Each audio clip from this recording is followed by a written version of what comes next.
In this video we're going to talk about intermittent fasting, what to expect during your potentially quite challenging first week.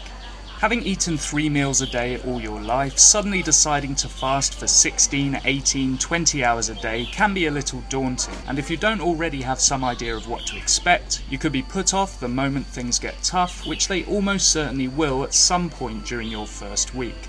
So with this in mind, I decided to create a video to help you prepare so that when a challenge does arise, you'll be equipped to deal with it, vastly increasing your odds of achieving long-term fasting success. So here goes. The first thing to expect in your first week of fasting is some tiredness or a lack of energy, particularly towards the end of your fasting window. Now this is because it takes some time to become efficient at deriving energy from body fat, but once you're past this phase you'll notice improved energy levels and mental clarity as the body starts to feed the brain with ketones, a far more stable fuel source than glucose. Now if you do lack energy at any point, the best remedy is to do some exercise, even just a short burst like a single set of push-ups or air squats. The reason for this is that exercise uses a lot of energy, so when you move, the body is forced to start producing it at a faster rate and will continue to do so for some time afterwards. The second thing to expect during your first week of fasting is unfortunately hunger around your normal meal times. This is because ghrelin, the hormone that regulates the body's hunger response, peaks when it expects food to arrive in the stomach. The good news though is that ghrelin cycles will quickly adapt, or in other words, the body will learn to release ghrelin before your new meal times and to not release it when you don't eat. So again, stick with it, things will get easier. Now pretty quickly, after a few days perhaps, you may also notice your appetite start to decline at meal times, particularly the first meal of your fasting window, as the stomach will shrink slightly over the course of your fast. This means that you just can't eat as much in one go, which is perhaps one of the most understated benefits of intermittent fasting. Okay, so the next thing to expect is weight loss, but don't get too excited because initially most of it will be in the form of water.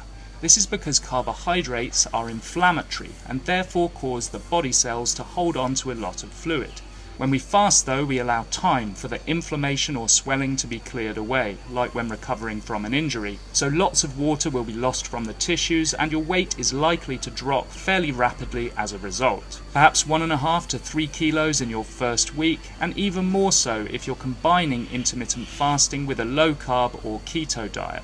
Now water weight will quickly stabilise, but it may take a little longer, so anywhere from a few days to a few weeks, before you're able to efficiently burn fat. So there may be a short period of time when your weight loss appears to slow down or even stop completely. Again, stick with it and trust that your body will adapt. Now since inflammation is at the root of a range of physical conditions, the lowering of inflammation through fasting can also lead to improvements in things like joint pain and high blood pressure, often surprisingly quickly. I myself suffered with an unexplained knee pain for several years that disappeared after just a few days of fasting and never returned. So if you suffer with joint pain or arthritis, intermittent fasting may help to lessen your symptoms.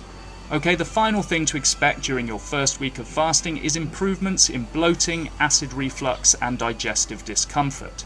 These things affect a lot of people and can be quite debilitating, but fasting helps to relieve symptoms as it provides time for the digestive system to regenerate, pH levels in the stomach to stabilize, and inflammation in the gut to subside before the next meal.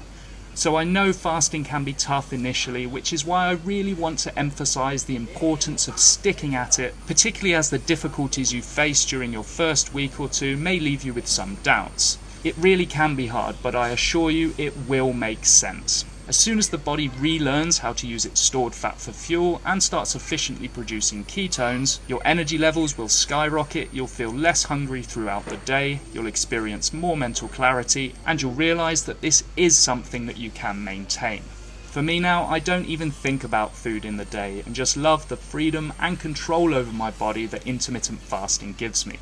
Okay, so that's it for this one. I hope you feel more confident now to give intermittent fasting a go, and if you've already started, I hope this video settled a few of your concerns. If you're new here, consider subscribing to the channel, and as always, if you have any questions or suggestions for future videos, please feel free to post those in the comments section below.